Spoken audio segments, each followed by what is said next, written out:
Let's get this show going, man.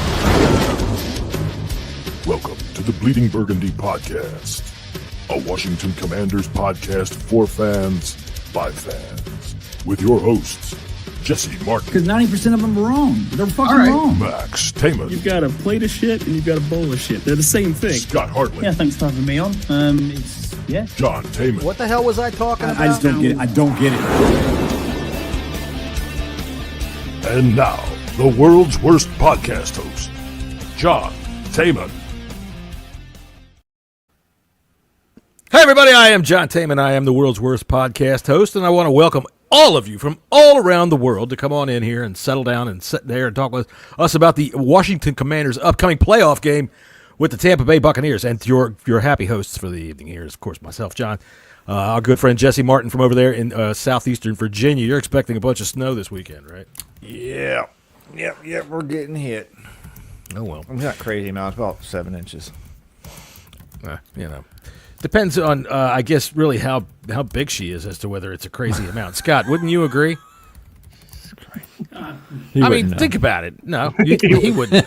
It's just a podcast of weed, dick, and fart jokes, isn't it? That's all it is. Yeah. Scott, it took you this long to realize that? I thought this was a classy show, John. But Really? not. Who the hell ever taught you that? Myself out. Like to say what's up to everybody in the chat. Thanks for being with us. And everybody on the X, please come on over to YouTube. Absolutely. Come on. Yeah, and for those, The discussion. I think we are. I think we're streaming right now on Porn Fart. So if you're over there watching, God knows whatever, come on in. I think on Porn Fart. So Scott G, welcome you to good in there. I see Brian in there. That's nice to see you. There's that guy Scott Hartley. My God, that dude, he just never has anything else to do. Anyway, speaking of Scott Hartley, our guest of the show, welcome Scott once again from Barrow Furnace, UK.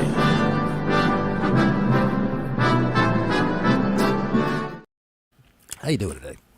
I'm good, thank you, mate. Yeah, 688th time I've been on the show, but yeah, it's great. There we go. Appreciate you being here. Thanks for being with us this week. Settings, dude. Yeah. Glad you Appreciate you could time filling in for us again. this week. Am I still off? Thanks for filling in again, A Scott. little bit, mate. Yeah, a little bit. I'm a little well- off, thanks, Scott. Yeah, your microphone's No, you're a little not low, working mate. so You're well. a little low. Well, No, it sounds literally, like you're in a tin can there. Max is having microphone troubles. Is down there at the bottom.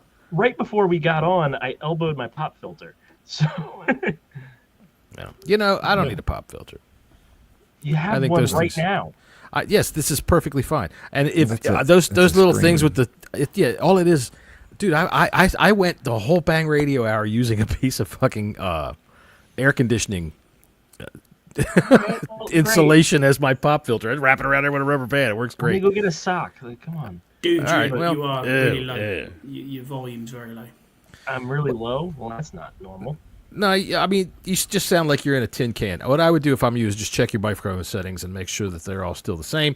While we move on to the general bullshit session of the show, because that really is just not even general bullshit. That's just you and your fucked up microphone, Will which it hear makes any better? nifty colors. I mean, I can hear you. You're not ill. I'm not what? Yeah, I can hear you. I mean, do I sound better though, or am I? Well, I think that's up to everybody else to decide. They're gonna decide throughout the course of the show whether Max sounds good or not. And ladies and gentlemen, you can please feel free to email us at does Max sound like shit at bleedingburgundypodcast.com, and we'll take a poll and see how that sounds. Oh boy. Work for you? All right. Any general bullshit to go over there, Yeah, Scott? Anything going on? We have a list that we have to read. We do have a list. All right, so everybody break out your list here. I'm going to go ahead and say what I always say. I didn't do my homework. Jeez. So this is going to... Hey, I'm just going to... Okay, you bitched at us for... I'm going to fucking do it. Well, because I'm going to make sure that you guys do it right. That's what my job is here. Can I on just this point podcast. out that, Yes. that Thursday, 12 a.m. my time, so 7 o'clock. 7 in o'clock. the morning your time. I sent you the list. You asked me for it twice today. Oh, yeah, I yeah. was like, I've already sent you it Well, twice. How many more times do you need it, dude? It's not even that. It's that I want to make sure I've got it no matter where I'm going to be. Because my day gets crazy, man. So I text you at 7 o'clock in the morning, and then before you know it, I don't have any more time left, and it's 7:00 at night. I'm going, what the fuck? Where did the whole day go? So I'm gonna sit here and I'm gonna make the call on your lists and decide whether you are right or wrong. So let's start with 25 through 20. Jesse, since you are the big controversial figure here, what do you mean? Whoa. No, I should definitely go last for one. Can we do it differently? Because we need to go from top to bottom. Yeah, I've done mine. Oh, you want to start at number one? Yeah. I think if we don't have the same top three, we're gonna have problems. I've done mine slightly different. So I've gone what is elite right now. Then I've gone formerly elite. Then I've gone rookies that probably need a little bit more. You failed the assignment, Look, Scott. I just went elite, great, and good. I broke it into top 3 tiers. Well, I've only got 20. I've only got 23 players on here, so. Scott heard the list. Oh, I can break this list into several different lists. I did. Yeah, indeed. This will be fabulous. Right, let me start then. So I'll go with elite, what I call top elite wide receivers, and I've got 5 on there here. So number 1 is Jamar Chase. Number 2 is Justin Jefferson. Number 3 is CeeDee Lamb. Number 4 is Amon-Ra St. Brown. And number 5 is A.J. Brown. Then I've gone what we call formerly elite, and they are Devontae Adams, Mike Evans, Cooper Kupp, Tyreek Hill, and Brandon Ayuk.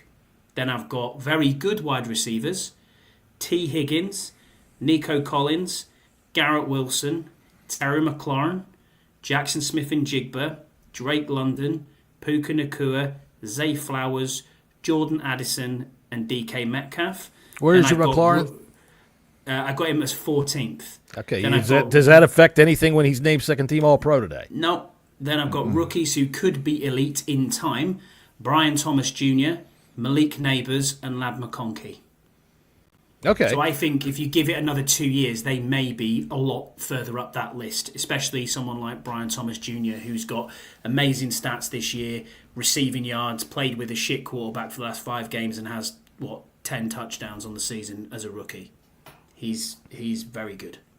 All right, but we're not talking about I said very Neighbors, good. mate. Neighbors, right. Ladd McConkey, and Brian Thomas. You can't really grade them off 1 years. So that's my list. All right, Max, let's hear your list. So, how do you want to number do this, one. Jesse? So number 1, I have Jamar. Number 2, I have Justin Jefferson. Number 3, I have Amon-Ra St. Brown. Number 4, I have CeeDee Lamb.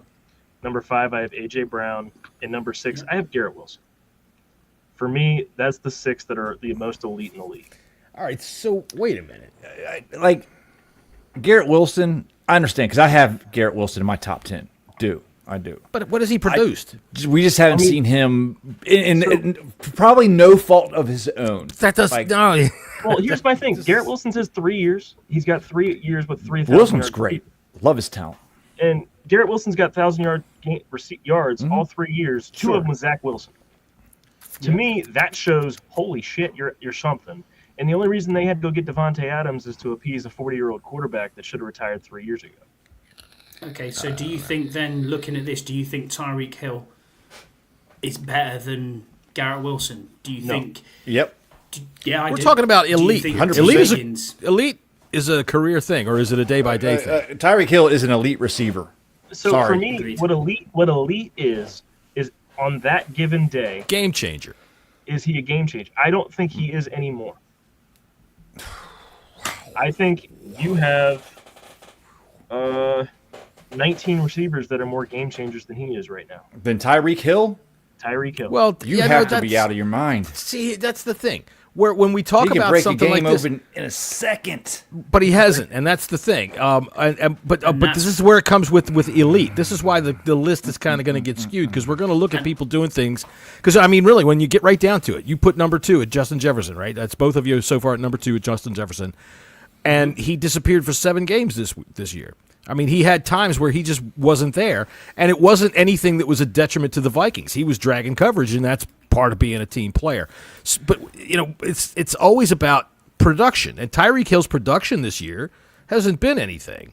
So if you're going on but I agree. John, he's a guy that can. The second best receiver in the entire league. Well, Yeah. not necessarily. It's a cumulative No, thing. it is on statistic. If you're going off statistics and stats, Terry is. You can't go off straight. You You can't can't go go off off. statistics. I know, No, and I get that. It's and about I stepping up when understand in the moment. It's about being able to put the team on your back. It's about being able to say, so "This many is things my that go game." into it. Right. Like, It's a lot of intangible stuff. yeah.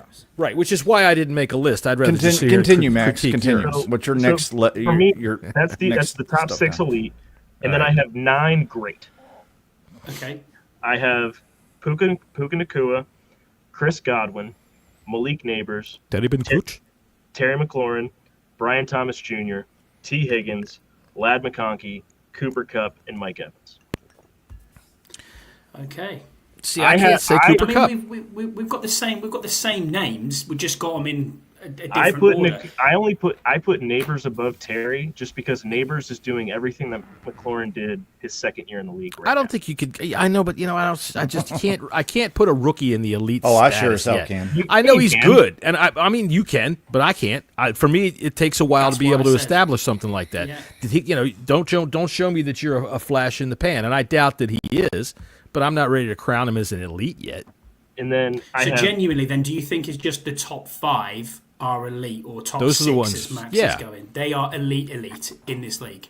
it's Yeah, top. they're We're all unquestionable. agreed. Yes. We're all agreed. And I Yeah, agree. I put. I CeeDee go about Lamb like above top 6, Amon top Ra 6. St. Brown. Yeah. Again, this is subjective, you know. Yeah, of course Right. it is. It's But we're all going to subjective. have the same names in those top 5 or 6 positions. I would guarantee. Scouts, For what's the crazy yeah, about well, what maybe. about what we're talking about here? Tell me what's crazy about what we're talking about here. Honestly, what is craziness? I've just seen your list there, by the way. So it's, I mean, Scouts' list. The thing with Scouts is he has Tyreek Hill at number 6. But Yeah. I think if you made this list 2 years ago, that would be relevant. Wait till you hear my list. Honest to God, I think that Tyreek Hill probably can still break open a game. His speed still exists. They've just had shit quarterbacking and bad offense. Yeah, over there. there's just and they've run bad it all through offensive output Devin this O'Shea. year. Right. So- And All right, he's been used continue in with your different third ways. tier. So my third tier, I just Heart have labeled flutters. as Heart good. flutters. Fuck. You're All right. right. Yeah, So go I ahead. have it labeled as good, and for me, it's Drake London in no particular order at this point. Drake London, JSN, Zay Flowers, DJ Moore, Tyreek Hill, Devontae Smith, Stephon Diggs, Nico Collins, Michael Pittman Jr., and Devontae Adams. No particular order. All right. As in- See, I kind of For said that 10, you can pick and choose the order at any Yeah, given no, I know what point. you mean. I know you said Mike Evans was elite, and I think he still is. Yeah, he's Mike Evans definitely for up me, there. Mike Evans has never been a top 5 receiver in the league. I don't care. You know, the thing about it is it like I said, it's intangibles. When you need a game, Mike Evans will pull. He produces. Mike Evans he's a fucking dude, and I think that I would put him as an elite wide receiver. He can take over a Neighbors football. isn't quite on that elite level yet, He's but not elite, he is. he's great. He is going to be there. That's Saying a that fucking Neighbors- guarantee. why I'm saying- saying that that's why I'm Neighbors isn't a saying top if you look 20 at- receiver in the league is just a failure. Oh yeah, That's why I'm absolutely, saying 100%. to you now that you I can't, agree with you on you that. can't Yeah. put Lad McConkey, you can't put No, Brian my Thomas God, Jr., no. you can't put Neighbours on that list yet because they've got 1 year's body of work. That's it. No. Oh, I mean, man. Jesse Come can on. do whatever That's he why I wants. haven't You know, included them. Come on. I'm in charge of grading these papers. Okay. All right, Jess, Jess, that's what it is, man. what you got, Jess? All right, so how I did this is a couple things. Mainly if, say, we were outside fucking playing ball and you had to pick your players, okay? Like, all right, I want you. I want can't you, cover Malik I want Neighbors. you. I can tell you that right now. All right, this everyone, because I'm going to go from 1 to 25, and the person in front of them is the better is pick the better, next. and this is a cumulative type of thing. This is a thing that maybe some are getting a little bit older, but they still have some stuff. It's about the traits. It's not about. I didn't pick off stats. You you're You picking can't off of do right that now because of with- circumstances of what they're playing with. Okay, So you're picking and off right and now. I'm not gonna lie. I had trouble in some areas, man, because it's like.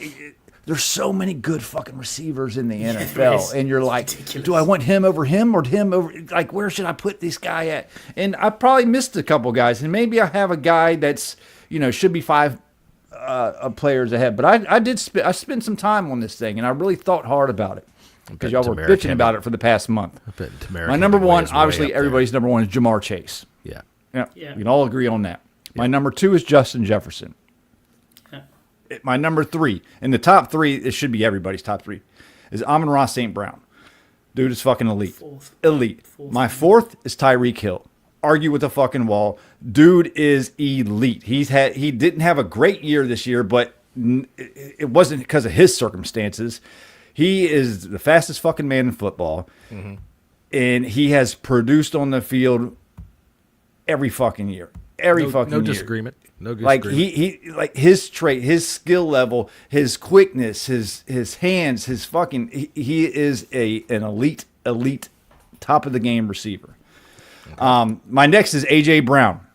Mm-hmm. He is, if you put a fucking draw a receiver, man, that's who you want. Big bodied, hands, fucking physical as hell. AJ Brown is I hate that he's on the Eagles. Fucking hate that he's on the Eagles. My 6 is CD Lamb. I mean, yeah, he is on a fucking shit team. Hey, it's Emmanuel Forbes with some gloves on. Yeah, there you go. But CD Lamb, you can't deny that CD Lamb's a fucking great receiver. Fucking awesome. Agreed. No, he is. My number 7 is Puka Nacua. He's been their only weapon. Puka Nacua he's been injured this year, but I think he is on on his way to be like this next crop of fucking great receivers. Puka Nacua. My number 8 is Nico Collins. I got in an argument with a fucking Dallas fan at work today saying that Nico Collins wasn't even a top 30 fucking receiver. Bullshit. Fucking Nico is fucking like he's up there. You gotta understand, dude. He's a Cowboys fan. He thinks 30 is like an astronomical fucking number. That's true. He thinks that's way the fuck up. Here's my thing about Nico Collins: is the best trait is availability, and Nico Collins has not proven that he can be available. That's my personal thing. Like okay, and I understand that, and this is talent wise, man. I'm picking off a pure fucking talent. That's how I did my list. Is from top to bottom talent. Garrett Wilson. I'm with you, Max. Garrett Wilson, although hasn't had the best quarterback play, I think I would give anything for him to be a Washington Commander. I think he's great. Mike Evans. Had to put Mike Evans in my top 10. Is he the elite of the elite? No, but he is physical. Is he a Hall of Famer? Yes. I think so, yeah. Yes. Yeah, definitely. I think so. 11. We did not see him on the field this year because he got hurt. But Brandon Ayuk, I think people forget about him because he did not play this year. Well, he did play. He For played one for game? he one played quarter? He wasn't very back effective. Yeah, and well, he was kind of dinged up coming into the season, and he wasn't really effective. And then he got hurt. Ayuk played 7 games. I know he did, but look, trust me, he was my first pick in my fucking fantasy draft, and he did not perform. He kept coming in dinged up. All right, he came into the season dingy, and he just did. Eventually, he got hurt. Number 12. He was very disappointing. I don't give a shit if he's a rookie or not. He's a fucking elite receiver, or he's well on his way to being a elite receiver. Malik Neighbors, for what he had to fucking deal with in New York, and the quarterback play he had to deal with in New York, and still did what he fucking did. You're goddamn right. I'm putting him up there. Dude turned Michael Davis around. I'll give him that. He turned everybody around. Who fucking cares about Michael Davis? Saying he turned Michael Davis around is like saying, hey, he juked out a 6-year-old going for the cereal aisle. Dude, I'll tell you what, some of them 6-year-olds are fucking tough, man. Especially when there's some goddamn Frankenberry on the line. Number 13, a receiver that nobody gives really credit for, but I think that he's going to be very missed on the field on Sunday or Saturday, whatever day they play. Saturday, I think. Zay Flowers. Oh, Zay Flowers. Yeah, he's out. Zay Flowers, he's out. He's going to be missed. He is, again, I'd fucking pick him in a backyard fucking game in a heartbeat. For me, Zay Flowers is just about Jamar Chase light. He does everything. Yeah, no, I agree. Does, except for the 50-50 ball. That's the only thing he can't do. No, that's you're on point there, Max. Absolutely. 14, Brian Thomas Jr. Yeah, Zay Flowers or Chris Godwin. Zay Flowers. Yeah, probably Zay Flowers. I see him kind of equal. Just talent wise, this is all about talent, man. This is all about the. Does anything count like poetry reading or, this ain't about stats. Driving. Something like And I don't remember if I heard this from any of y'all's two lists, but DJ Moore. Are we forgetting how good DJ Moore is? I have DJ Moore there. I have DJ Moore at number 19. From 15 to 20 is where I had the most difficult part of this. And then DK Metcalf, I got him at 16. You know, up until this year, I would not have put him on there, but he came back strong this year. But he's honestly, he is, but he has been outplayed by Lockett up until like last year, and then last year he was not so good, and then this year he's really this year by Jackson Smith and Jigba. And Jigba, because he's been kind of hurt at points in this season, and Jigba's had to step up. That's the whole thing about DK Metcalf's career. He's been hurt the entire time. Yeah, Correct. But from a talent perspective, top to bottom, man, he's just a monster. He's a fucking monster receiver. That All right, Scouse says here, You're goddamn right to take Metcalf over Terry. No chance. I think I'm with you, Scouse. I am too. Devontae Adams, Yeah. next one. Pure talent. Found in Oakland. Oakland couldn't. I mean, when you say pure talent, I agree. He does have pure talent, and you can point at Oakland. He was a top overall receiver a couple years ago. Has With some bad Oakland- years at Oakland because of Oakland. Okay, but see, when we're talking about a guy like Terry, he's had the Commanders or the Redskins or he's had one of the worst shit shows in football, including some of the worst quarterbacks. So I think you got to give him his flowers the same way you give it to Adams if you're going to give him the pass on. That's where Mr. McLaurin comes in, right after Adams. So we're at what, 21? No, we're at 18. 18. Well, 18. That's too low. Second team all 19. 19. I'm not taking off 1 year's of stats, man, of being the only way. But it's not. It's if you're okay, you're going to say he's been consistent all the way through. With bad and then now he's got a good quarterback. I'm talking about traits, man. He's cracked the All-Pro. I'm talking about a total fucking package, okay? Terry isn't a total package. He's not. Is he not He's circumcised got one or something? elite trait. He his hands aren't great, and I know y'all were arguing about this yesterday on the 1 Point Safety Show, and I want to agree. really dive in on his this. hands are above he average, body but they're not catches great. because he would have more drops if he caught with his hands, and receivers catch with their hands because they can put their bodies in position to get to have yards after the catch. Terry doesn't do that. He rarely catches with his hands. It's all about the body and bringing it in, and that slows him down. That fucks his routes up. And that touchdown he caught last week was a beauty. He three-pointed that thing just perfectly. Devontae Smith is right after Terry McLaurin. Thanks, Scouse. Number 2 receiver in Philadelphia. He is good. He's a good receiver, man. He's really good. And he could be a number 1 on any team, many other teams in the league. My thing about Devontae Smith is he could be the best receiver, but that being the best doesn't always make you a number 1. Correct. I mean, this isn't about being number 1s, though. I know. That's my thing with Devontae Smith specifically is that if he goes to be a number 1 receiver, he is going to get broken going across the middle. I mean, he goes across the middle a lot as he is. Though, he does, but as the number 1, you're expecting. He's tiny, and that's why he's got the skill set of being a great receiver. He absolutely does, and you do have a point in that aspect of it. Below that, Jackson Smith and Jigba. He's on the rise. He's rising. He is. Cortland Sutton. No one really talks about him too much, but I think he's a pretty. There's so many good receivers in the fucking NFL, man. My so many thing with good. Cortland Sutton is that he's great at the 50-50 ball. He's great at the jump ball. What else is he really great at? He's good at separation. He can crochet. Then to round out the top 25, T. Higgins, Cooper Kupp, Deebo Samuel, and George Pickens. And I really didn't want to put George Pickens in there because he's a fucking dick.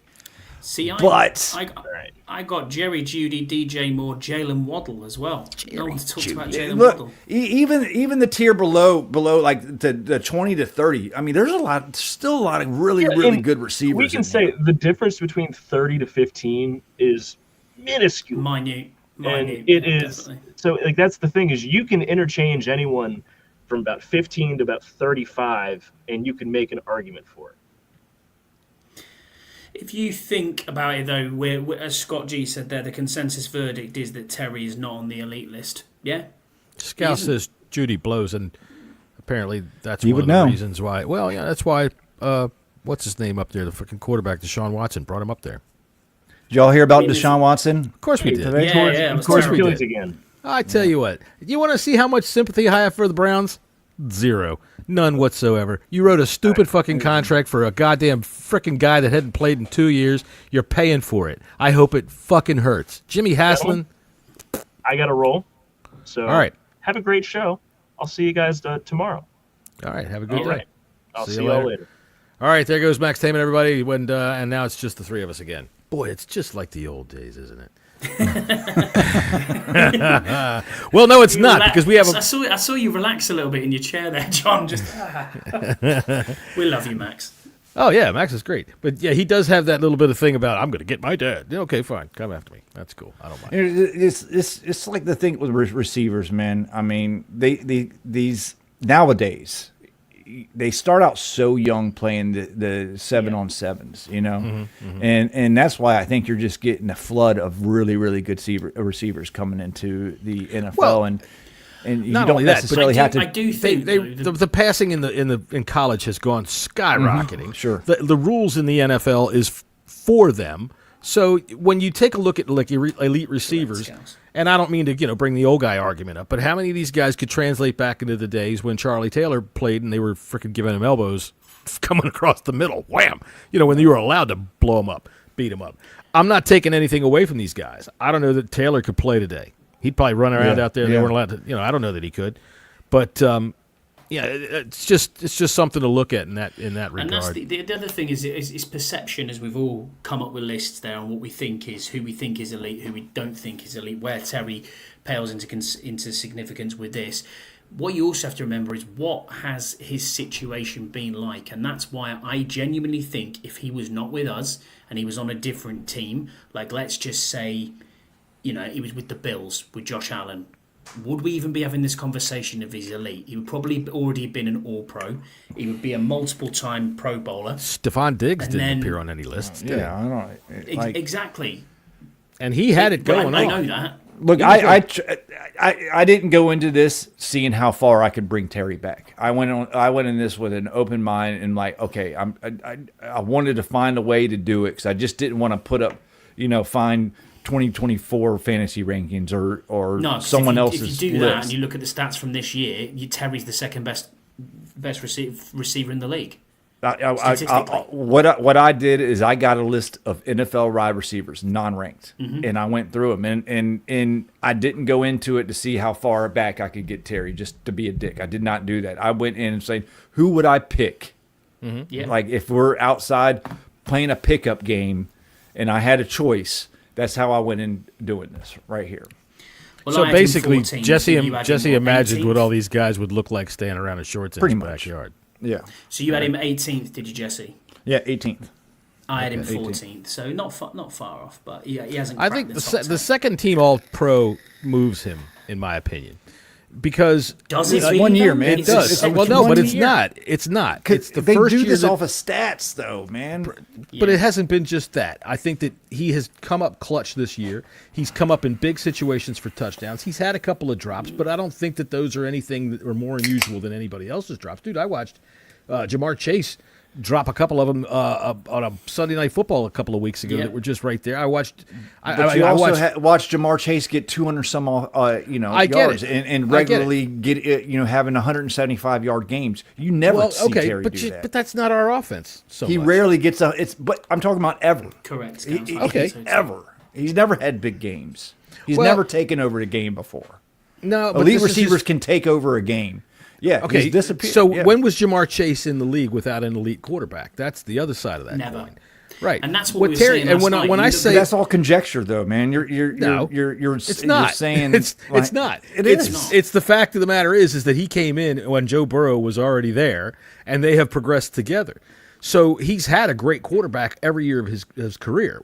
Terry has And you not. look at someone and when like I say consensus, we're saying Mike Evans is a top. Sorry, John, go on. I'm cutting into you. I'm sorry, dude. That's okay. I just don't want to lose it. When I say that the second team All-Pro moves it from me, it's because cumulatively, as he's gone on through these poor quarterbacks, he's continued to produce. And he's been, like you say, he's been our number one, which is no doubt about that. But the fact that he was able, when he's finally got a quarterback, to step up to the next level, we're 12-5. He set the team record for touchdowns, and he made second team All-Pro. That's moving him up my list. Now, I don't know where he is in top 10 yet because I didn't do my homework. My fucking dog, ate it. Let me throw this at you guys, okay? And you and be honest about this. All right? Terry is our only He has target, been. He has been. Yes. Now you're talking about Jamar Chase. Well, guess what? They got T. Higgins over there. Another true. wide Okay, but they've got a quarterback that can be an All-Pro for 5 years now. Okay, listen. I'm talking about this team when before Noah Brown got hurt. Okay. Mm-hmm. Terry didn't see nearly as he didn't. He wasn't getting targeted. He wasn't getting. That's what I'm saying. Like, he's being force fed these targets, and that's why he's had a pretty damn his best year. Maybe. Because he's getting more targets. Because that's the only thing that we have. Come on now, you got to think about it like that. We're thinking about it like that, but we are guessing because if we had a true number two receiver, you don't think you really think he's getting 12 touchdowns? I got a number two receiver, and it's got water almost all the way up to, not all the way to the top, but it's got more in it than Scotty's. Two things on this is, if you look at it in that context, I agree with where John's coming from with the shit that he's had to go through. From your position, Jesse, I agree with you too. Look at it from the team's point of view. Right now on this team, the only two assets we have on this team that would garner a first-round pick is probably Terry, at best, and Jaden Daniels would definitely garner a first-round pick. Nobody else on this team would get in. That's the same with a lot of teams. Look and say, oh, would they get in anywhere else? No, it's not though, John. We've just mentioned it there. Who's got good receivers? Addison, Jefferson, there's two. The Eagles have got two. The Bucks have got two. I mean, the Bengals have got two. You could keep going and keep going and keep going and keep going. And most teams have two very good wide receivers. We do not. We are missing a wide receiver 1B, if you like. Yeah, we're missing a 1B. We're missing a 2 and probably a 3, to be honest, if we're being real honest. We have nothing outside of Terry. That is it. I'll agree with you on completely. All right, well, I'll tell you what. Here's where we are. We're 30 minutes into the show. We've done our lists. We've had a good debate about it. This probably should have been after the season because we do have stuff that's all right. to talk about. No, and we're gonna. This is going to keep going because we still haven't come to any kind of agreement. Seriously, and I'm fine. This is a great debate. I give a lot of shit, and I go a little bit over top just for fun, just to have for fun. And I love Terry, man. I do. I want him to be the best receiver in the league, but I also understand the scope of it, and I like Terry's fucking great, man, and I'm glad he's an elite person too, man. If he makes second team All-Pro again next year, he's not a diva receiver, and that's what makes Terry fucking Terry. He's a team man. That's right. All right, well, we do have a big freaking football game coming up this weekend with the Tampa Bay Buccaneers, in which we hope that Terry McLaurin steps up into the elite status and takes over this game with 3 touchdowns, 175 yards. So we're going to do a recon.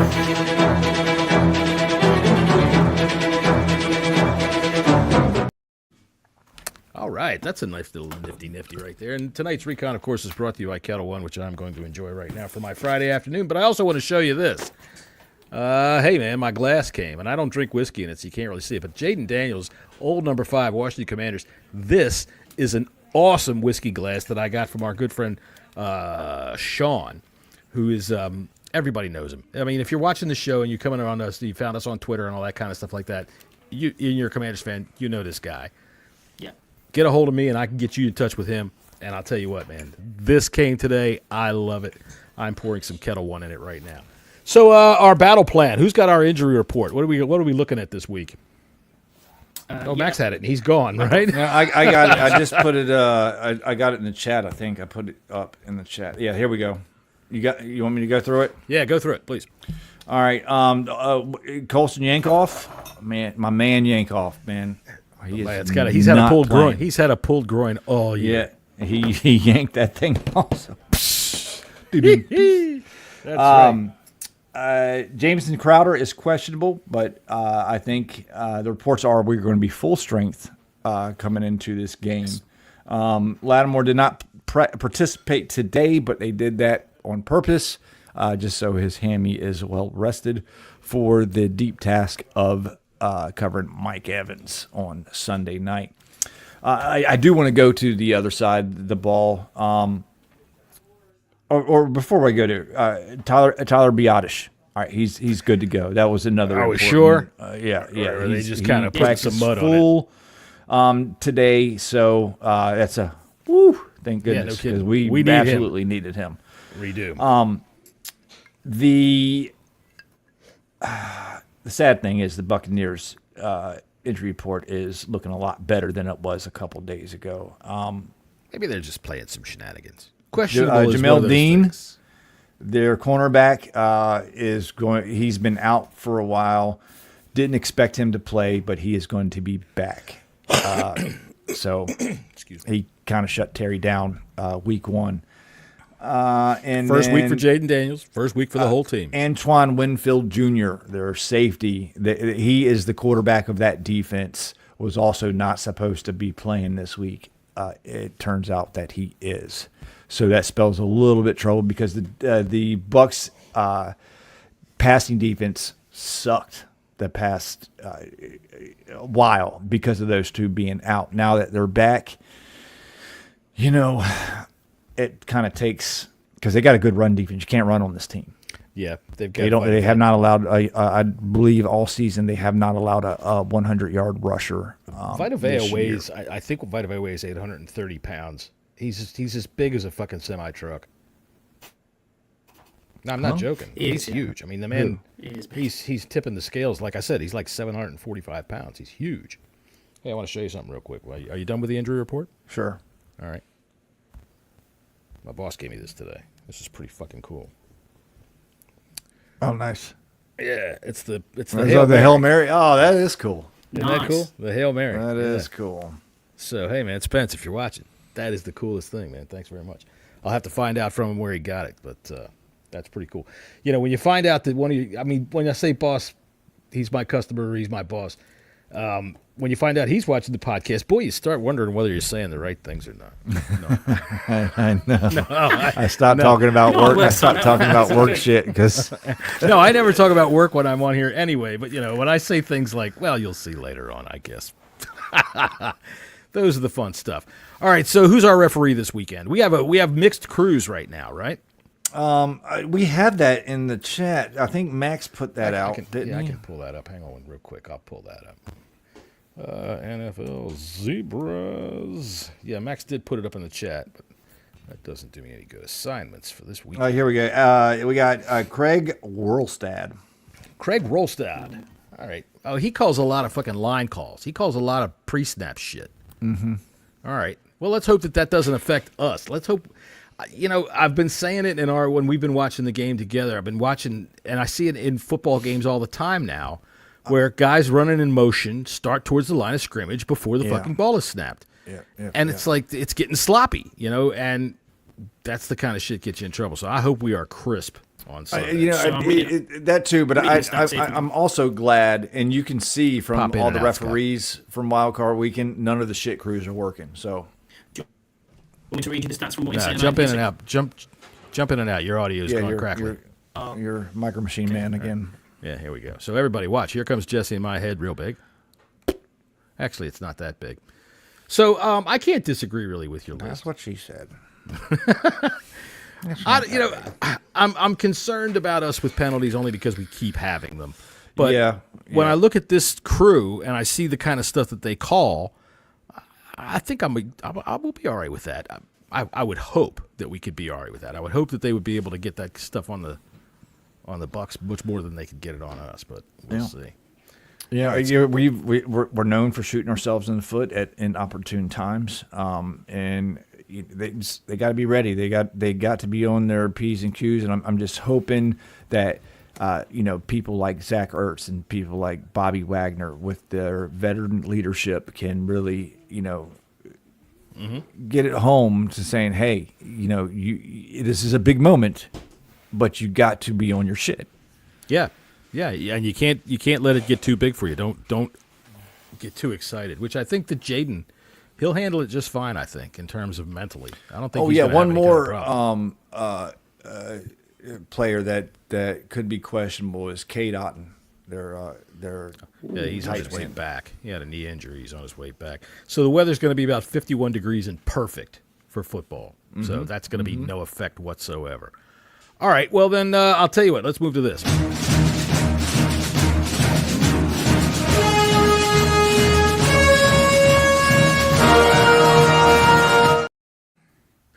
And, I realized today as I'm listening to the show back in the truck that those of you who listen to the show audio only don't know what that is. That's the elephant in the room. And, when you watch us on YouTube, you get to have a lot more fun than you would than just listening to us. And unless you're blind. And then I guess the best thing you could have for fun is to wonder whether or not you're on the first floor or the second floor, because that could be a fucking excitement. That would be a little surprise, don't you think? All right, so the elephant in the room. How do we match up with these motherfuckers? Scott, you understand me, right? You follow me. Yeah, I know what you mean. Did somebody move me while I was sleeping? What a prank would my friends do? Take my blind ass and put me on the second floor? Why am I on a roof? Yeah. That's right. I'm not on the roof. Well, now I'm on the ground. All right, so how do we match up against this offense? The way I see the Buccaneers, Bucky Irving is having an incredible year. He's a small little, I hate the word scat back. Yeah, dude, he's got cuts and moves that just he'll leave you standing there wondering where your shoes went. Mike Evans, all-pro, in my opinion, almost every year. He's a fucking Hall of Famer. The dude is having a great season. And McMillan has started to pick it up. And fucking Baker Mayfield, 41 touchdown passes this year. This dude is having a monster season. He's playing hot as hell right now. He just had 5 touchdowns a couple weeks ago. So on the stats then, John, if you look at all of them across the board, but Baker Mayfield, 4,500 yards. He's having a great TDs.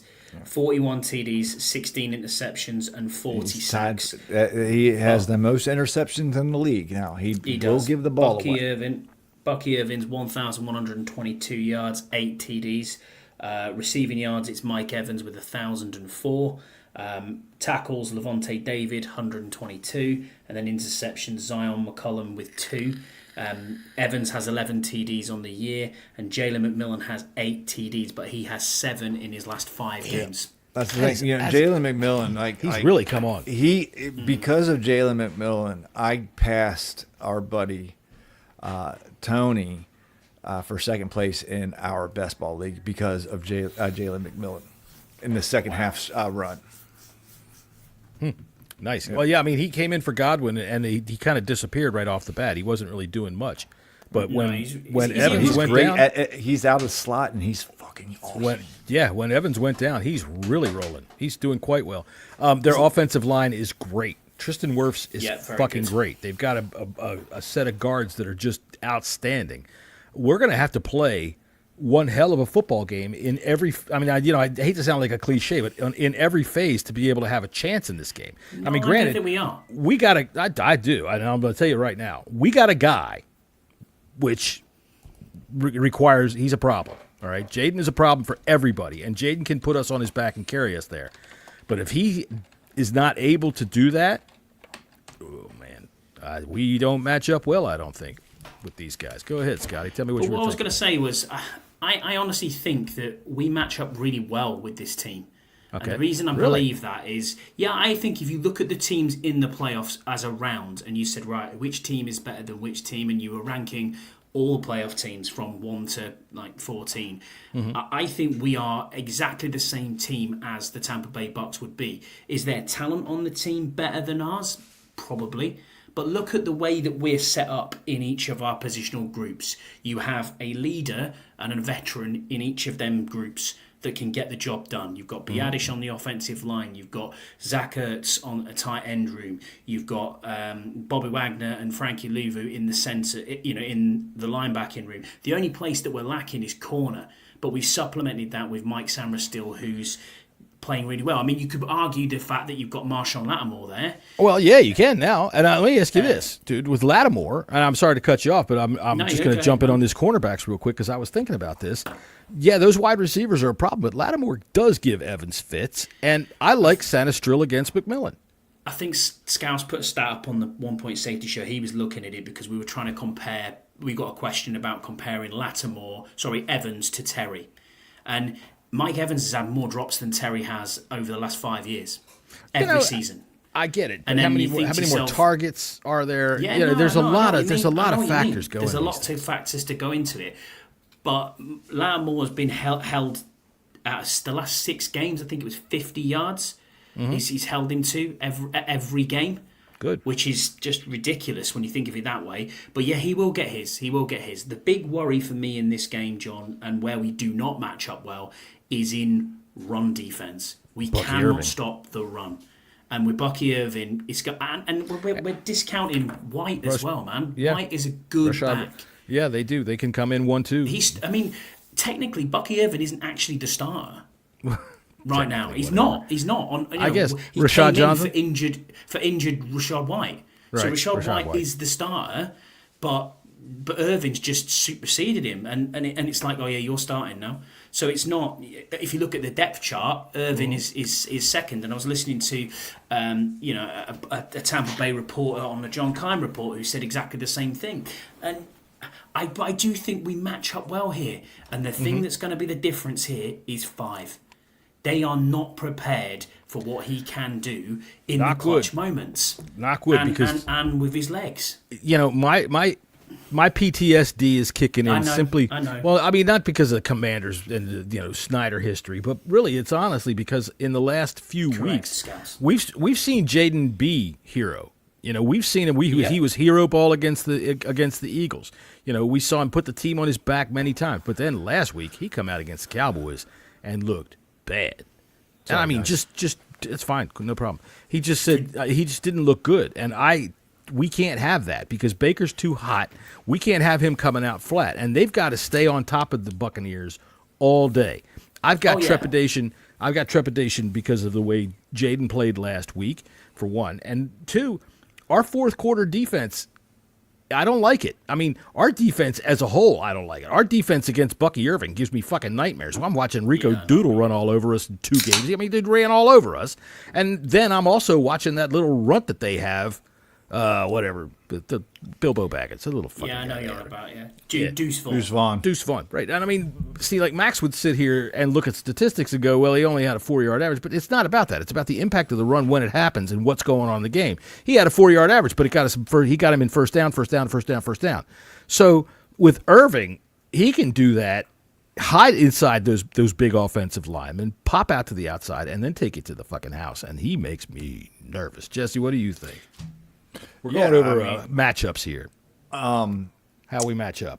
This was the team that I wanted to play because I think we're a total different team than week 1. You throw week 1 out the window. Yeah. Okay. Throw it out the window. Yeah, it's gone.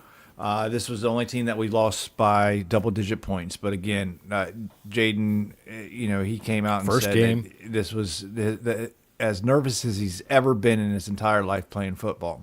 Mm-hmm. We got to try to limit Irvin. Bucky is, like you said earlier, John, he is great. I think Lattimore being healthy is going to help the defense immensely. If he can limit Evans to 50, 60 yards tops, no touchdowns. While you were gone, we brought that up in Sanistrill playing against McMillan. I kind of like our matchup there. Yeah, McMillan mainly plays in the slot as well. So you question do you put Igbenogany outside? Do you bring St. Just in? What do you do? I mean, I'm sure they've thought of all of this, but I would like to see Sanistrill on McMillan because McMillan's been killing it. And Sanistrill has been playing very, very well. He had an excellent game last week. I'm going to give you a quick John Taman impression here on the Bleeding Burgundy podcast. This is a pretty Bleeding Burgundy podcast NFL football impression of Baker Mayfield hearing Jesse say the words, "Put just St. Just in."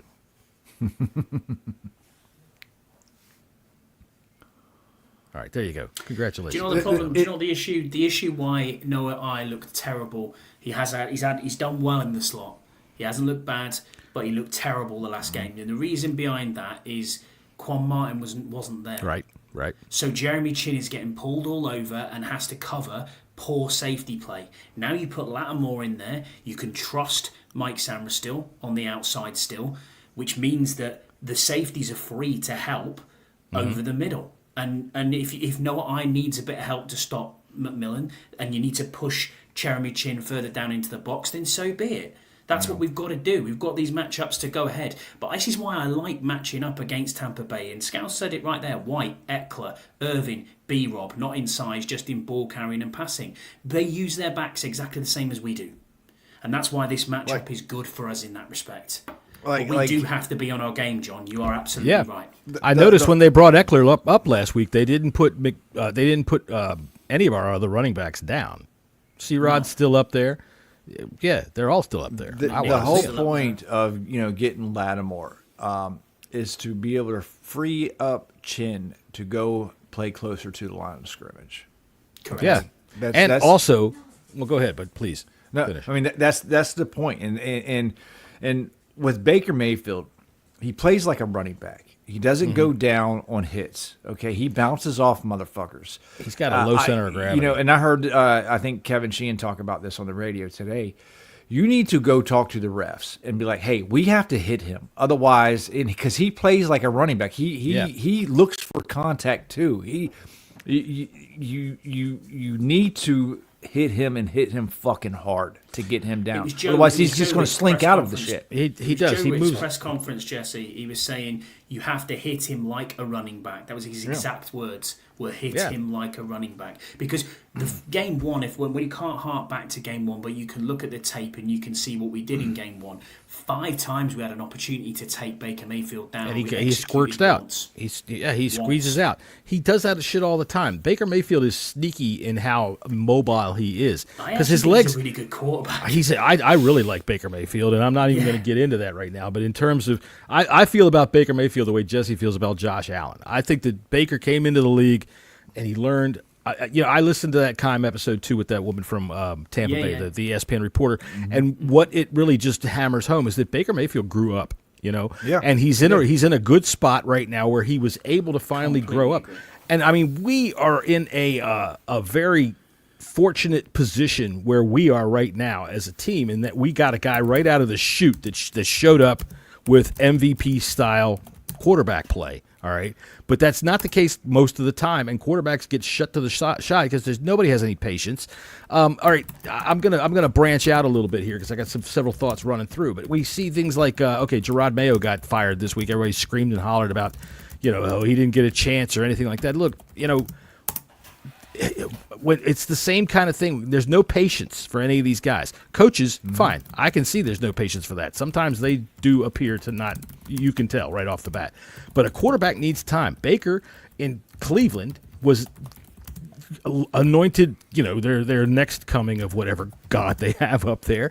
It took him 3 more homes before he finally settled down and is able to play. And he grew up. Case in point, John, you see quarterbacks do need time. You see the quarterbacks that played a lot in college. Your Jaden Daniels, your Bo Nix, your Michael Penix. They all played years in college and are more prepared for the pros. Baker Mayfield has turned out to be what a lot of people thought Johnny Manziel was going to be coming out of college. True. Yeah, very true.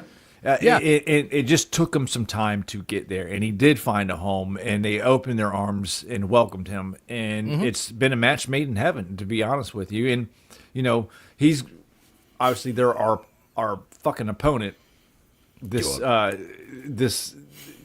week, but I root for Baker. I do. I like him. I like him as a quarterback, and I like watching him play because it's fucking exciting. He is. I think the bit that got me with Baker that made me convinced that he was a talent and wasn't just a washed mess was when he went to LA for that game. And he just flew straight in without knowing anything. Said, "Give me the ball." On fire. Boom. And I was like, "Holy shit, this kid! He's amazing." And that's what the difference between now. He's got balls of steel too. Yeah, he does. He's got a home. I'm glad he's got a home down there. You know what I mean? And that's his team. But I really do think we match well against this team. I want him to stay home. That's the thing. I like Baker. Correct. I respect Baker, and I really think he's had a great season. But I want it to end He on will Sunday turn the night. ball over. I want He the will Commanders turn to the win. ball over. He's not a huge runner, but he's a great scrambler. He's a can sneaky get in good and scrambler. out, sneaky as hell. But he's not going to run for a bunch of yards, Mm-hmm. But I think, just matchups, man for man, I think we do have a pretty good shot. Agreed with Brian here. He did make good commercials. So, yeah, I think so. I think we do match up rather well. So that's our... So I haven't ate all day. That's all right. No, you Go did, ahead mate. and eat. Go ahead and eat. Let me see where we are on the list of things that we're coming up with here on the big program. All right, we just did the...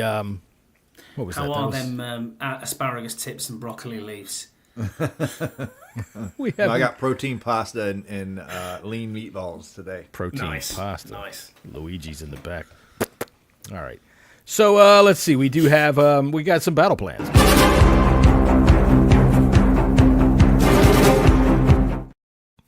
All right. So in order to win these matchups and win this football game, what do we have to do, Scotty? Since Jesse's got his mouth full. We have to limit the run, as always, to explosive plays. Now, it's different to limiting the run. So people's heads will fall off when, they're cutting up the middle. If you can run, you want them to run between the 20s. I don't care about that. I'm not interested.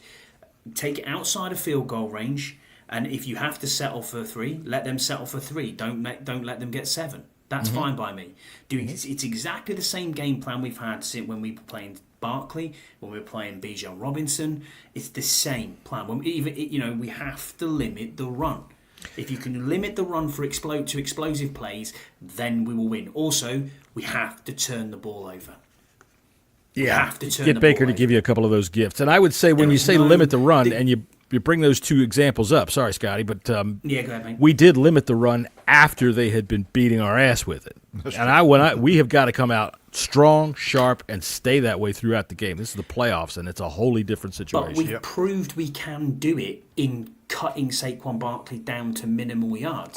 After Yeah, I know. After he had a bent us 60-yard over After, and fucked us in the I know ass what with you're no saying. lube. he rolled us. So right. what you want to see, though, is why is that happening? Is it a slow start? Is it Joe Wick calling the plays and then adjusting to say, right, well, we need to adjust here and then we'll get it right?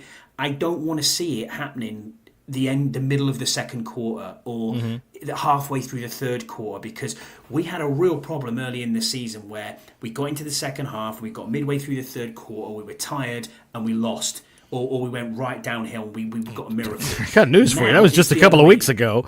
Yeah, we I know, but we did now it against it's the other way Atlanta. We around. keep doing this. I think it's the other way around. I think we've been okay going into the third quarter, and then the fourth quarter, it's dropping off the face of the earth. Collapse. Yeah.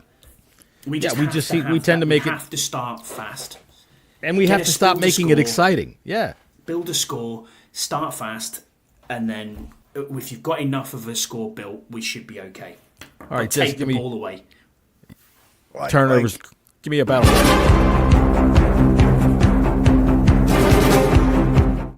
This is for the offensive side of the ball. And the Bucks are very bad at this. Zach Ertz has got to have a big fucking game.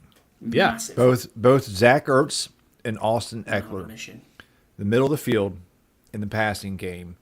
You do that, you control the ball. Stop getting us. We need to get in those third and shorts when we're or second and shorts. 2nd and 5, 2nd and 6, 2nd and 4. Yeah.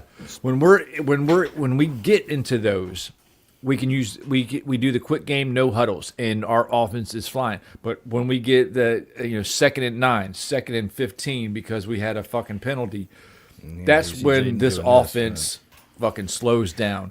Right. Yep. Get Eckler and Ertz involved early and often. Get the quick game going, and we keep the ball away from Baker Mayfield. I completely agree with that, 100%. And I think that you've heard the players also say it during the course of the season that when they go tempo, they feel they're most comfortable, and they go quite well when they go with high tempo. So But tempo doesn't work when you start off 2nd and 9 or 2nd Right, and 8, or, right, yeah. or It get a throws the fucking playbook out. penalty. Right, But you got to also start. because of that last few weeks, Jesse, you're right with what you put with your point there. Because we can't run the ball, Jaden's running out to the sideline, and it's technically classed as a sack, and that's what takes us to 2nd and 15, Right. 3rd and 8. That sort of way where it's almost like you're desperate for it, and you're like, Yeah. you've got to push the ball then, which I don't want to see. It's long, sustained drives, isn't it? That's where we all want to be. And you're absolutely right. B-Rob, Eckler, Ertz, all have to have a big game. Long sustained drives always sound really good. It sounds like that's fundamental football. You get out there, you keep the ball away from the air offense, you keep them on the sidelines, cooling down. You go down, you score 7. Okay, you took 8 minutes off the clock and you come away with 7. If you let them get on the field and come away 2 minutes and come away with 7, then you're not winning that way. All right, so your defense has to step up if you're going to do that kind of thing. And this is where I think that we're going to be a little suspect. My big major battle plan, you've got to stop that run. You have got to stop that run so that you can actually play some defense on the back end and try to hem Baker in and make him play an honest game. If we can't stop one or the other of their phases of the football game, which when Benjamin St. Juste is in the game, and there's Baker listening up. Whoop, somebody said his name again.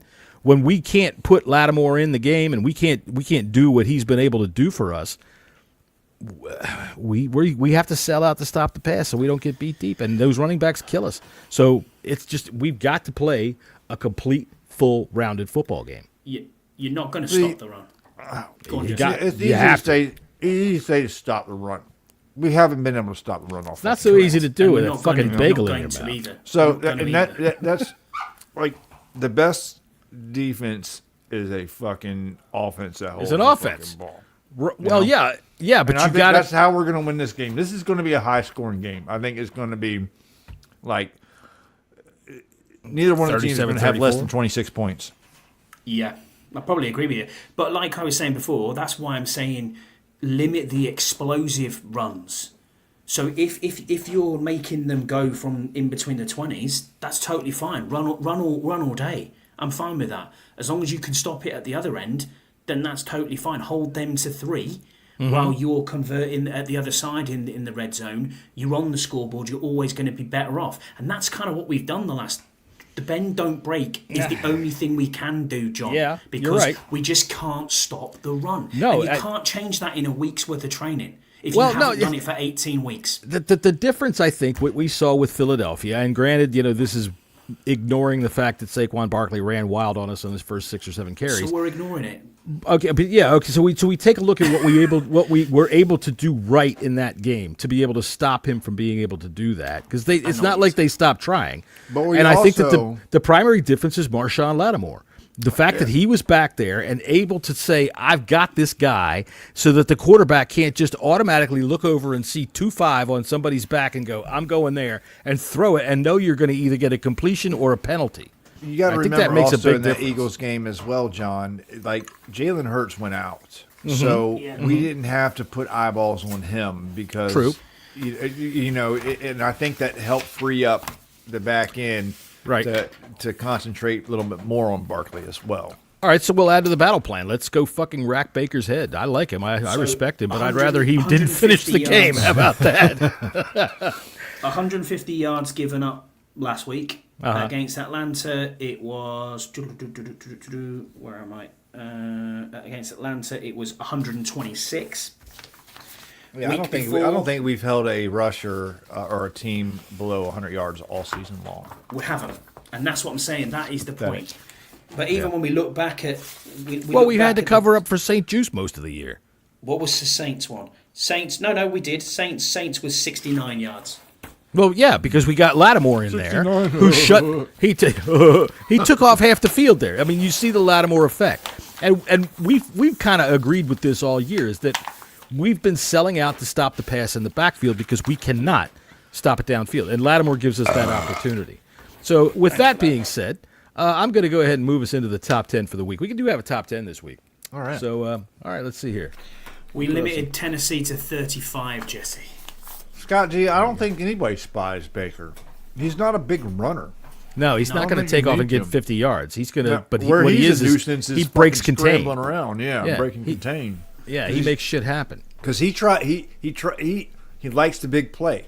He does. That's Loves a hero. but he also likes to give the ball up. That poor drummer. I started his drum roll early. So, all right, we're going to do the top 10 now. Are we ready for the top 10? Are we going to do the top 10? Do it.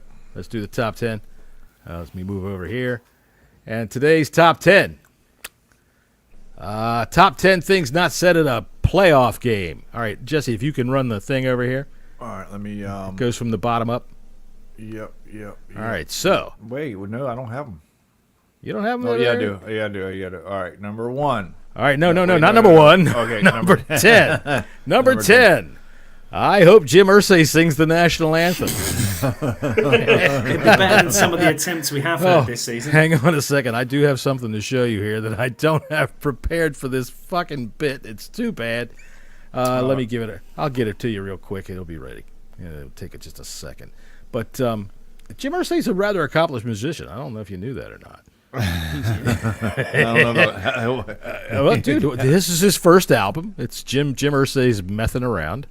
So he sings the blues. All right, so number 10. I hope Jim Irsay sings the national anthem. Number 9. Where am I? Number 9. No, really, I think I've had enough beer. You don't hear that ever in number at all. No, All right, number 8. Things you don't hear at a playoff game. Wow, it sucks my team lost so close at the end like that, but I have to say, I thought this game was officiated perfectly. All right.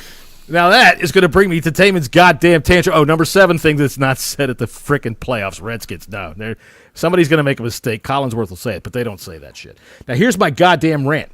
Did you see this petition a petition, for God's sakes, by Bengals fans that crying because the fucking Chiefs benched all their players and got them knocked?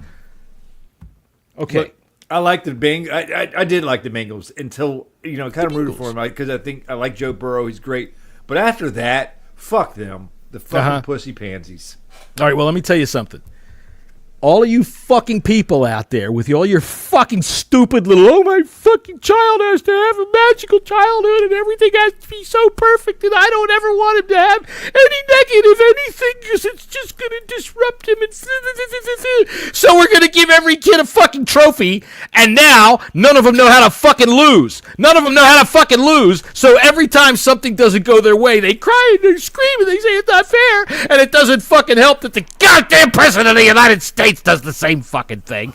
But really, when you get right down to it, look at it. Every goddamn thing. And this is why the NFL has so many fucked up rules, because they listen to you goddamn ninnies. Sack up, you fucking bunch of witless bastards. Pick yourself up by the balls. Stop crying. You lost. If you want to fucking stop the goddamn Chiefs from being able to keep you out of the playoffs, win a fucking game. Stop somebody. That's it. There you go. That's my tantrum for the week. Number 7 thing you won't hear at the playoffs, Redskins. Number 6, fuck a Penguin. You're not going to hear that. Nobody says that when something goes wrong. I mean, you see Baker throws an interception, you're not going to hear anybody yell, fuck a Penguin. Right? You never know. I mean, unless, someone comes into our chat during the games.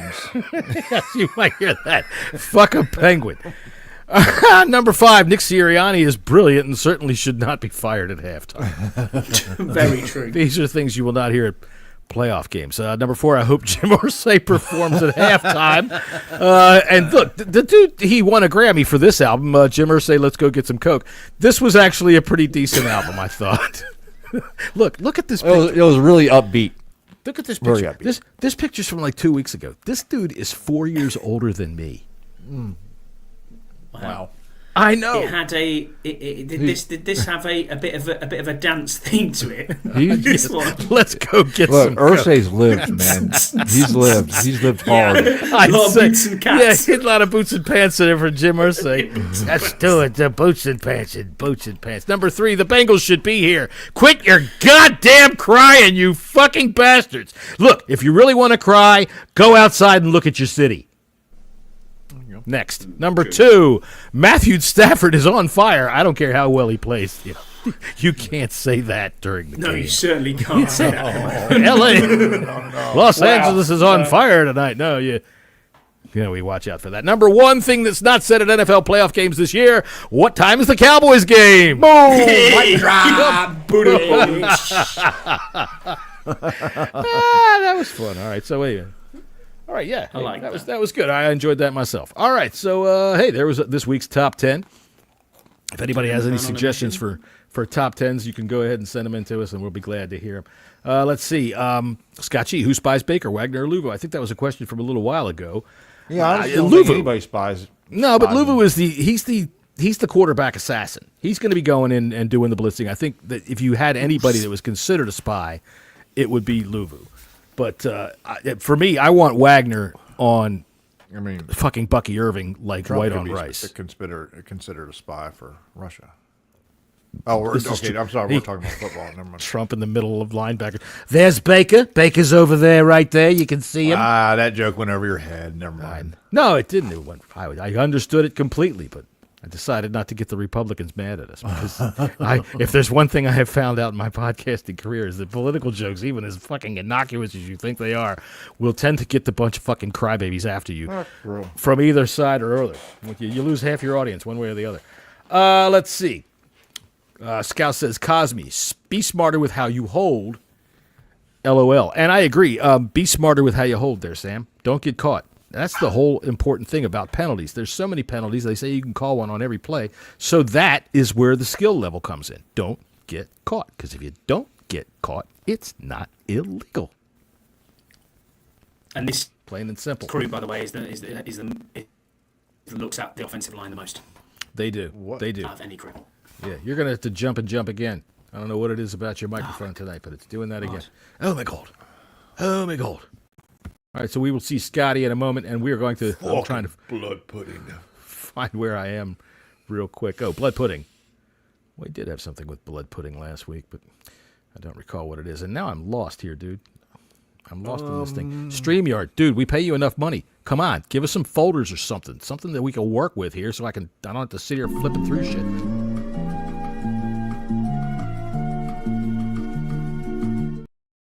See, the John is a dumbass videos are found quick and easy. I was trying to give you a little bit more time there. I appreciate you.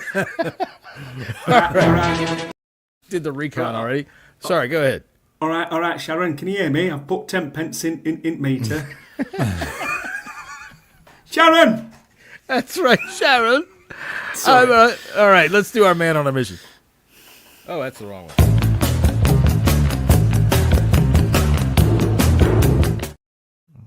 That's a nice picture of Jeremy Reeves. I like that. Yeah. I'm having a poo.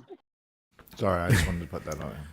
Jesse found the videos. He was like, "Fuck it! It took me forever to get here. I'm gonna use some of them." I just keep scrolling and scrolling and scrolling and scrolling down. Well, it's partially my fault. When you go into our audio thing and there's fart 1 through 10, that takes a while to get through. I gotta start getting rid of some of these. Honestly, I don't even know why I have fart sound effects in here. Keep the wet farts. Just get rid of all the other ones. I don't know why I have them. I still think one of the greatest things you've ever done was Whiff with John Bostic. Oh, that was John hilarious. Bostic. All right, Scott. Thanks for being with us. We'll Victory Sunday night. Let's do it, Scott. Let's hope so, man. It's a late one for me. I hate this. I think I came up with the premise of that. I believe you did. You did. I think we were all sitting around talking about it. Yeah, we came up with this cologne idea. Yeah. No, that was good. We didn't bring that back. But okay, I can just some like oldies but goodies stuff sometimes. All right. Well, I'll tell you what. We are on man on a mission, which to us is who is going to have a big game this weekend to be able to give us a chance to win. So, Scotty, why don't you go ahead and tell us first who you believe is your man on a mission this weekend? I'm going to go with Brian Robinson Jr. He has to have a game at just breaking. Dude, get over 30 yards. Yeah, Come yeah, on. Just some resemblance of a running game. You better go put another dime in the meter. Oh my God! Your kid is trying to watch porn. I see what Scott's saying. I just don't see. Just because they're so good at stopping the run, I think this is more of an Eckler running game. Because Eckler's a little bit more quicker.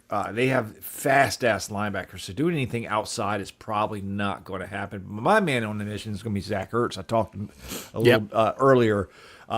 These guys can be had against tight ends. And Ertz, for all the shit, over the hill, fucking nothing. He ain't going to do shit. Bad signing.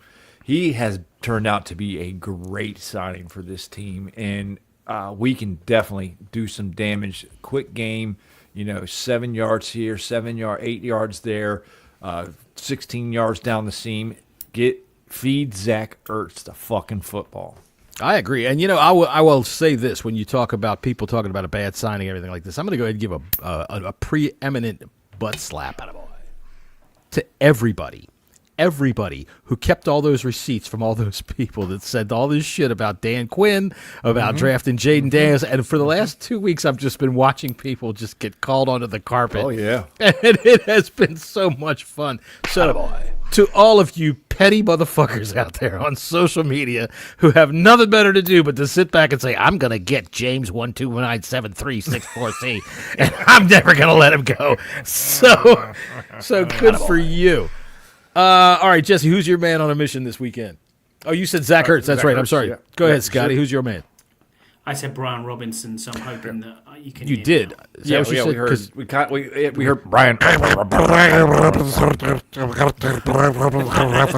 I think it's genuinely StreamYard. I think StreamYard is terrible. I don't know what is going I on just here. think it's you because it doesn't happen to us. Well, it happens to Max earlier. I He- think he that couldn't hear Max, so I don't know. Max, that's his microphone. I think so. Yeah, he got it. But I think He what got his happens is because microphone I for can the hear you Dollar crackling Tree. again. I think your son is watching Pornhub UK, where he's like, "Oh, yes, call me governor, call me governor."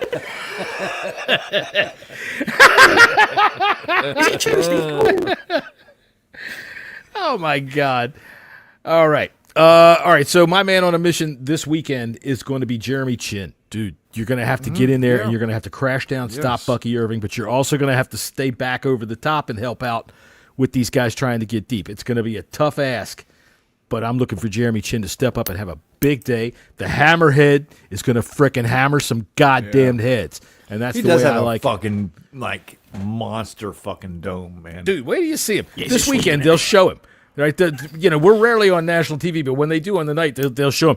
Jeremy Chin, Johnson Elementary School. He'll come on and they'll say something stupid, and his head, it starts. It comes out like that. It's a hammer. Oh, there's a fucking cartoon character that just can't. The hammerhead. Think of it. Coneheads. The It's Coneheads. probably one of those Dick Tracy things. But he is. I call him Hammerhead. Hey Arnold. Hey Arnold. Football head. Move it, football head. He sounds like a gerbil over there. Scott the gerbil. Hey, Scott, do this for me real quick. Ready?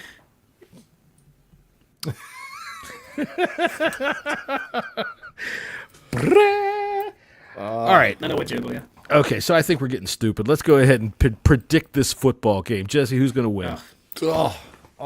I picked on you first. That's right. You're going to have to say it first. I think it's going to be a tough fought game right to the end. He doesn't want to say it. Listen to him, Scotty. He doesn't want to say it. Man, this season has been fucking great for the Washington Commanders. He's dancing like a motherfucker. We got a new ownership. It's like a swan, isn't it? We Serene got a on new the GM. surface, legs like that. We got a new GM. We got a new coach. We got a new quarterback. And we just won double-digit games for the first time in a very, very long time. But I do think it comes to an end on Sunday night, unfortunately. We're just not there yet, but we are well on our way to having a perennial run of a chance at the Super Bowl. Not saying that we're going to win one, but, I mean, when you have a quarterback like Jaden Daniels under center, anything is fucking possible. I mean, anything is possible this weekend. I do think we have a chance. I just think it's, it's like a 60-40, us on the 40 side chance of us winning. All right. Before anybody, don't turn off your radios or podcasts or YouTube or any of your devices that you're listening to this show, because Scott actually sounds like this. He's just got a bad throat. Scotty, what do you think about this game? I think we're going to win this game 30 points. 28. Okay. Is it bad again? No. I want you to say. The coordinates are set, Captain. the coordinates are set, Captain. Hello, Zero Alpha. This is 2-1 Charlie Bravo. How do you read? Over. Okay. I read with my fucking eyes, stupid. What do you read with? Anyway. 0-2 Charlie Alpha outs. All right. So give me a score prediction, Scotty. 30 points to 31-28. 28. Oh, 30. 30-28. Okay. Thank you very much. Yeah, And you gave me a score. I got 31 to 34. Okay. I unfortunately also feel that I'm going to have to pick the Bucks. I think you're right. We're just not there yet. I also feel the same way in terms of it being a high-scoring game. I think it's more like a 36-31 game. Buccaneers are going to win. And that's just the way I feel about it. Now, tomorrow, maybe when we do our pick show, we will maybe have a different take on things after I've had a night to sleep on it. But we'll see, because quite frankly, I can't remember what I said tomorrow. And with that said, we're going to go ahead and close this show out. I'm glad that everybody showed up. I see that, we get a lot of people Kim. Yeah. Oh, hey, Kim. Where are you? What are you talking about? What the hell? Y'all have no fucking faith. You're right, Kim. Just for Kim. I'm picking the Commanders. Just for Kim. Just for Kim. Because you know what? Me and Kim are igloo buddies. We decided to leave our cars fucking sit there, and we didn't bother digging out jack shit and nothing. And we're all right with that. We are all right with that. We are hot cocoa pals, and that's that. Kim, who are you picking? I believe we have a good chance. Okay, we do. We have a puncher's chance in this game. I think it's the best matchup. Out of the three possibilities that we could get. I just don't. Our talent just isn't at that level quite yet. Kim, for me, it's this thing where I look at all of the things logically. As logically as I can after I've had a couple of these. But I look at how our defense has been playing. I look at how our offense has been kind of struggling to run the ball. And those things all factor into my mind thinking, well, maybe not this week. But then there's this Jaden Daniels factor.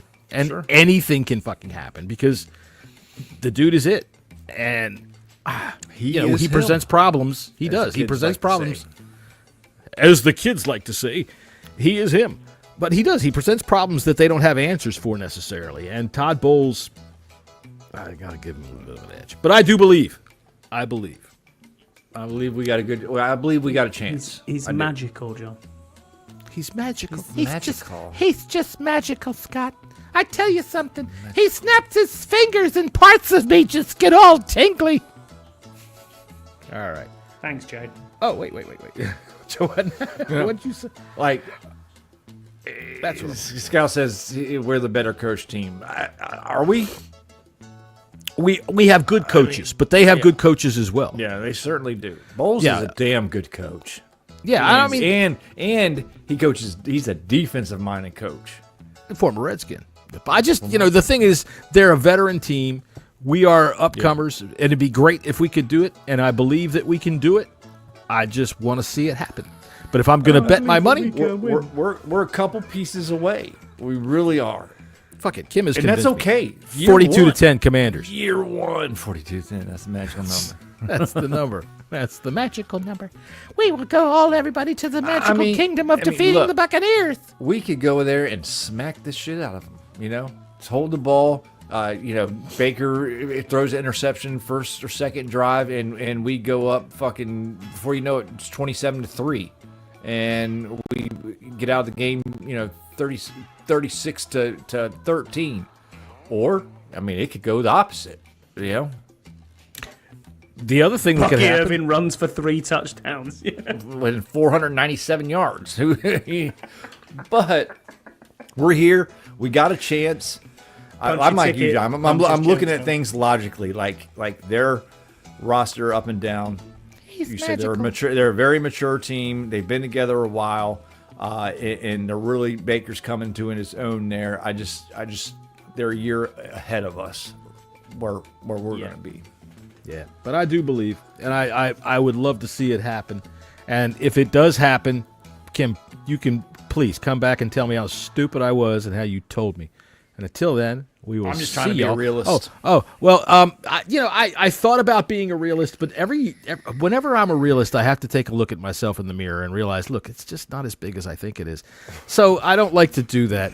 It makes me feel bad. Kim's right. We have a kicker this time. Do we? Well, I don't know. Gonzalez has been just fine for me. Let's just stick with that, and it's going to be a perfect night in terms of weather, field condition. Everything's going to be just right for him. So let's just hope that he's able to do it. Let's hope that it doesn't come down to a kick. But if it does, let's hope it's our kicker. That would be nice, especially since I'm a Penn State fan and I watch a fucking kicker. Get me. All right, so Scouse says Tampa 10-7 in the worst division in the NFC. Naman, I'm not sold. That was a terrible Scouse impression. And when they lost those games, they were without a lot of people. They've gotten healthy now. Yeah, I think the Bucs are pretty good. Yeah. But we'll see. Good team. We'll see. Let's hope we're wrong. Let's hope that the Bucs lose and the Commanders win and go on to play whoever comes up next. I will go ahead and jump out real quick and predict that whoever it is that we play, they're going to be scared shitless when it comes along. And until then, oh wait, I keep saying until then because I don't know what the fuck I'm doing because I'm the world's worst podcast host. If we win, you can probably jump in on here on Sunday night, and we will be on here celebrating. Oh, yeah. Scott goes and says this, but you know what? If we win, Scott's going to be here. He'll be here. He'll be here. All of us took off of work on Monday, either to cry, moan, or fucking party. Nah, I didn't take off work because I love work. Why? But 1 a.m. start. Oh. Kim, give me your score prediction. Let's see it.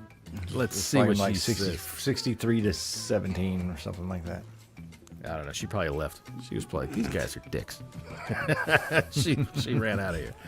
All right. So unless we see you Sunday night after the football game, we will see you Monday at 5:30 to discuss everything that happened. And, of course, tomorrow, Saturday, sometime during the game, we will have 40 to 20. There you go. Way to go, Kim. All right. So tomorrow sometime, I think, sometime before the football game tomorrow, like around 2:30, 3 o'clock, we're going to go ahead and put out our picks for the big weekend, and we'll see how it all goes. Good luck to everybody that's a Commanders fan and everybody else that's not. Fuck you, buddy. Bing. We're out of here.